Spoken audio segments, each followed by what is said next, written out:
제사장 집안에서는 가문을 망하게 한 타락한 자녀들이 나왔고, 평범했던 한나의 가정에서는 새 시대를 연 지도자가 나왔습니다. 이렇게 사무엘사의 초반부에는 흥미로운 구도가 하나 나오는데요. 엘리의 자녀들과 한나의 아들 사무엘을 계속해서 대비되는 모습으로 기록해 놓은 겁니다. 예를 들어 2장 12절과 26절을 한번 보겠습니다. 12절입니다. 엘리의 아들들은 행실이 나빴다. 그들은 주님을 무시하였다. 26절입니다. 한편 어린 사무엘은 커갈수록 주님과 사람들에게 더욱 사랑을 받았다. 이런 식으로 계속 반복해가며 엘리의 아들들과 사무엘을 비교해 놓았습니다. 이 대비되는 구도를 보면 한쪽은 계속 어둠 속으로, 다른 한쪽은 밝은 빛으로 나오는 것 같은 느낌을 받습니다. 지도자였던 엘리의 아들들은 버려지고 한나의 아들은 선택을 받았지요. 자, 그 이유가 뭘까? 무엇이 이런 차이를 만들었을까? 그래서 오늘은 이 두 가정의 자녀 교육에 대한 이야기를 잠깐 나눠볼까 합니다. 우선 엘리의 가정부터 보겠습니다. 사실 엘리 개인만 놓고 보자면 사사 겸 제사장 역할을 비교적 잘 감당했던 인물입니다. 말년에는 사무엘도 맡아서 잘 키우기도 했지요. 그런데 왜 자녀 교육에는 실패했을까요? 그 가정에 무슨 특별한 문제라도 있었을까요? 사실 엘리 가정에 있던 가장 큰 문제는 12절에서 짐작해 볼 수 있습니다. 행실이 나빴는데 그 나쁜 행실을 설명하면서 하나님을 무시했다고 증언하고 있는 겁니다. 17절도 보겠습니다. 엘리의 아들들은 주님께서 보시는 앞에서 이렇듯 심하게 큰 죄를 저질렀다. 그들은 주님께 바치는 제물을 이처럼 함부로 대하였다. 엘리의 아들들은 하나님께 드리는 제사와 제물을 전혀 경건하게 생각하지 않았습니다.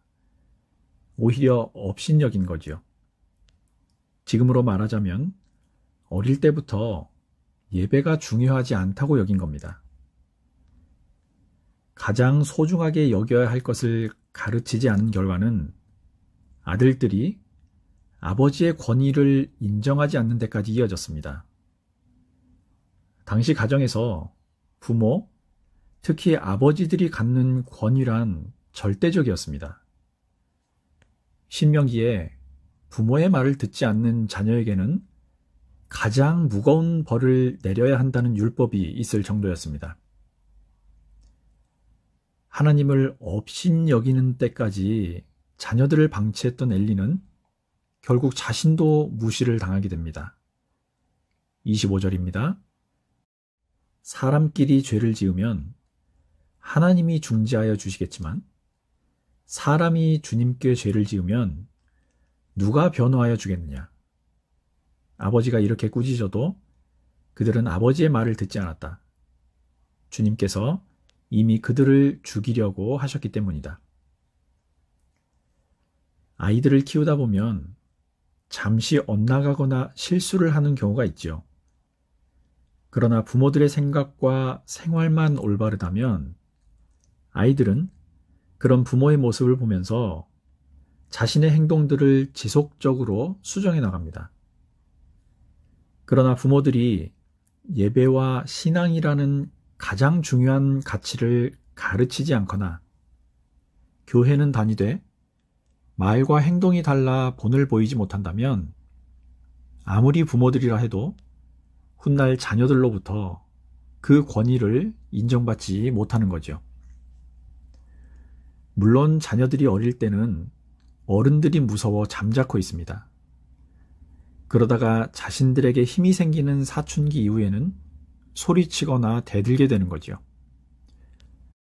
그러다가 나중에는 부모들이 오히려 장성한 자녀들을 무서워하고 피해 다니는 가정이 되어버리기도 합니다. 그때까지도 부모들은 이렇게 말하죠. 어릴 때는 착했다. 그런데 왜 이렇게 됐는지 모르겠다.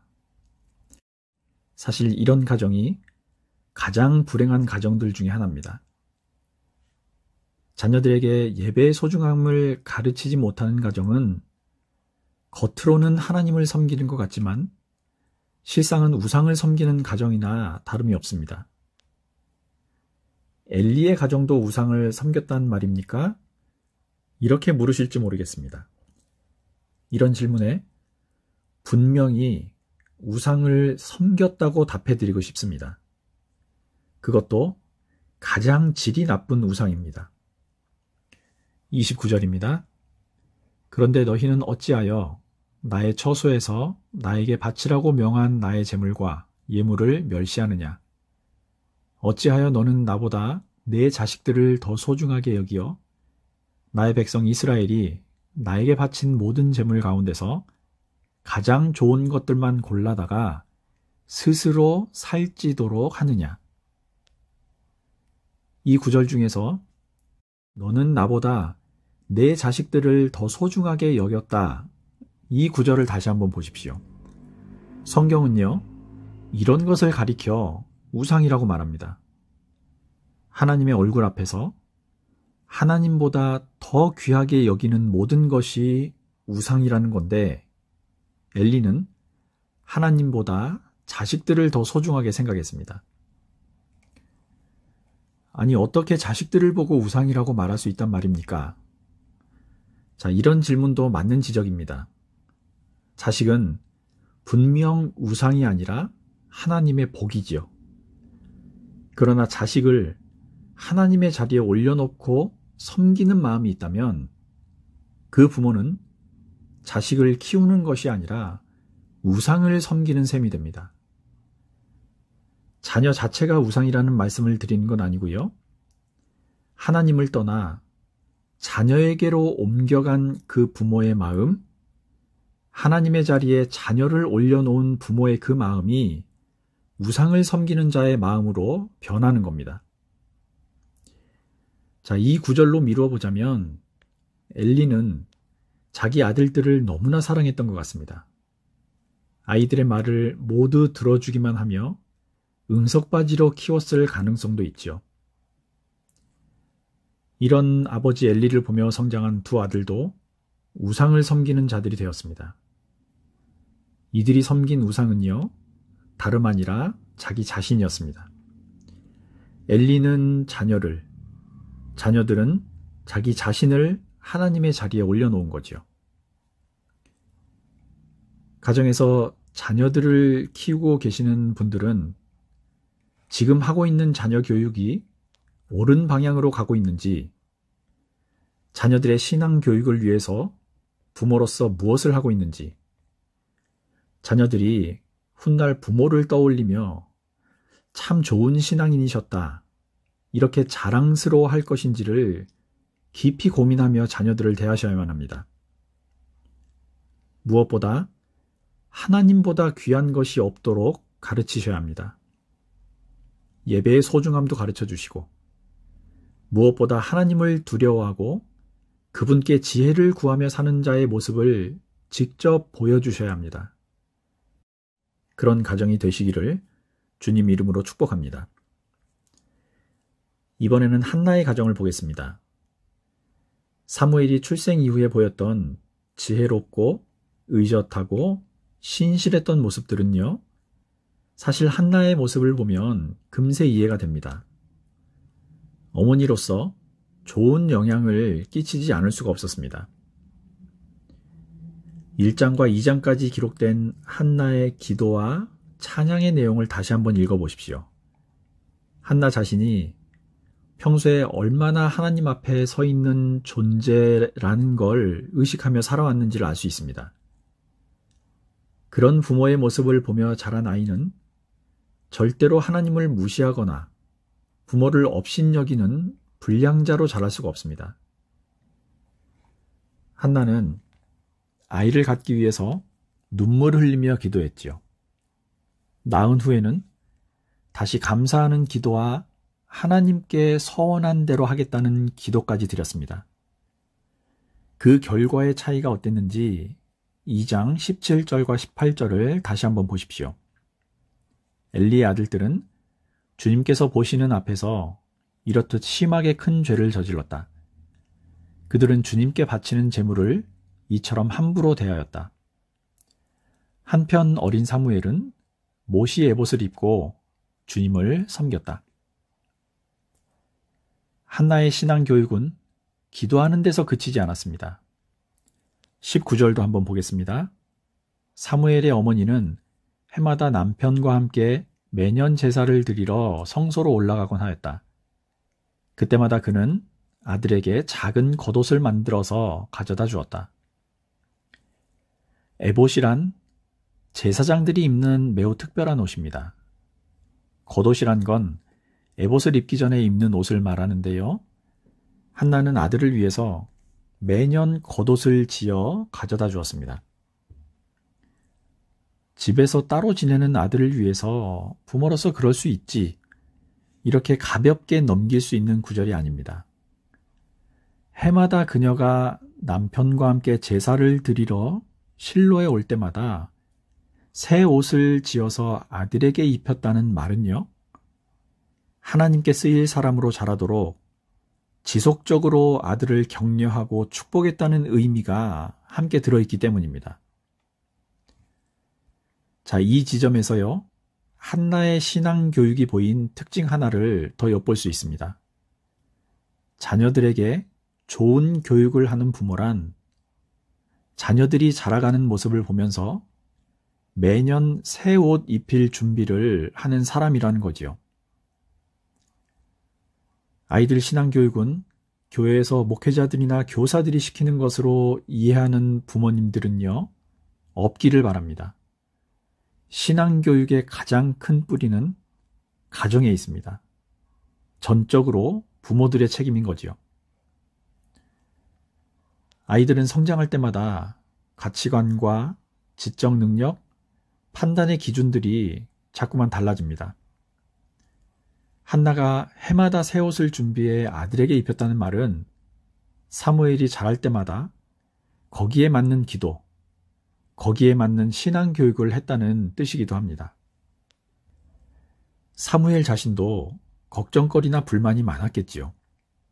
왜 자신이 집이 아닌 성전에서 살아야 하는지, 왜 엄마의 서원대로 본인의 의사와는 상관없이 하나님께 바쳐진 사람이 되어야 하는지, 하루에도 수없이 이런 생각들이 머릿속에 오갔을 겁니다. 이런 질문을 받으면 한나 입장에서도 어떤 대답을 해줘야 할지 너무나 많은 고민과 기도를 했을 겁니다. 이 고민은 다시 깊은 기도로 이어졌을 것이고요. 어린 아들의 옷을 지을 때마다 하나님, 이 옷을 입는 사무엘이 하나님을 바로 알게 하옵소서. 몸이 커가고 이 옷이 커질 때마다 하나님의 뜻도 그만큼 더 잘 분별하는 자녀로 성장하게 하옵소서. 이렇게 기도했을 겁니다. 아들을 위한 한나의 기도와 신앙은 사무엘에게 하나님 보는 눈을 키워주었습니다. 그 결과가 어땠는지 한번 보십시오. 21절과 26절입니다. 주님께서 한나를 돌봐 주셔서 한나는 임신하여 아들 셋과 딸 둘을 더 낳았다. 어린 사무엘도 주님 앞에서 잘 자랐다. 한편 어린 사무엘은 커갈수록 주님과 사람들에게 더욱 사랑을 받았다. 엘리나 한나 모두 동일한 한 하나님을 믿는 가정이었습니다. 그러나 그 자녀들에 이르러서는 상황이 완전히 달라졌지요. 한 가정에는 저주가, 다른 한 가정에는 복과 사랑이 이어졌습니다. 자, 오늘 말씀을 정리하겠습니다. 엘리는 하나님보다 자녀들을 더 소중하게 여겼습니다. 가르쳐야 할 것을 제때 가르치지 않았고, 자기 자신에게 좋은 것만 취하며 배를 불리고 스스로 살찌도록 방치해 놓았습니다. 한나는 제사장에게 아들이 맡겨졌음에도 사무엘이 자라는 모습을 보면서 끝까지 기도하고 신앙을 지키도록 격려하고 축복하는 일을 게을리하지 않았습니다. 이 두 가정을 보면서 우리는 반드시 우리 아이들을 신앙으로 양육해야 할 부모의 책임에 대해 무거운 마음으로 반성해 보아야만 합니다. 그러기 위해서는 자녀에 대한 생각을 바꾸셔야 합니다. 내 가정의 내 자식, 내 딸, 내 아들이 아니라 하나님의 자녀를 잠시 맡아 키우는 대리자, 유모 또는 교사라는 마음으로 자녀들을 대하셔야 합니다. 그래서 부모의 뜻이 아니라 그 자녀를 우리에게 맡겨주신 하나님의 뜻이 아이들에게 심겨지도록 해야 하는 겁니다. 마치 학교가 학생들을 가르쳐서 진학률이나 취업 상황으로 평가를 받듯이 우리도 우리가 맡았던 자녀를 하나님 앞에 세우며 평가를 받게 될 날이 올 겁니다. 그때 나는 과연 어떤 평가표를 받게 될지 두려워하는 마음으로 자녀들을 대해야만 합니다. 특히 지금 집에 있는 아이들을 보고 오늘은 자녀들에게 어떤 가치를 심어주었는지를 냉정하게 스스로 평가해 보시기 바랍니다. 나도 모르는 사이에 하나님보다 더 중요한 것이 있다는 걸 가르쳤다면 엘리의 가정처럼 가문까지 버림받을 수도 있다는 사무엘서의 교훈을 되새기셔야 합니다. 부모도 기도와 노력이 없이는 될 수 없는 존재들이지요. 부모가 부모 역할을 다하고 자녀가 부모로부터 받은 신앙을 잘 이어나갈 때 하나님과 사람 앞에서 사랑받는 가정이 될 수 있습니다. 하나님 앞에 부끄럽지 않은 가정, 한나의 가정 같은 복을 누리시기를 주님 이름으로 축복합니다. 신명기 6장 5절에서 9절 말씀으로 오늘 사무엘서 이야기는 마무리하도록 하겠습니다. 당신들은 마음을 다하고 뜻을 다하고 힘을 다하여 주 당신들의 하나님을 사랑하십시오. 내가 오늘 당신들에게 명하는 이 말씀을 마음에 새기고 자녀에게 부지런히 가르치며 집에 앉아 있을 때나 길을 갈 때나 누워 있을 때나 일어나 있을 때나 언제든지 가르치십시오.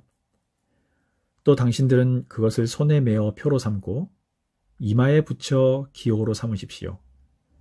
집 문설주와 대문에도 써서 붙이십시오.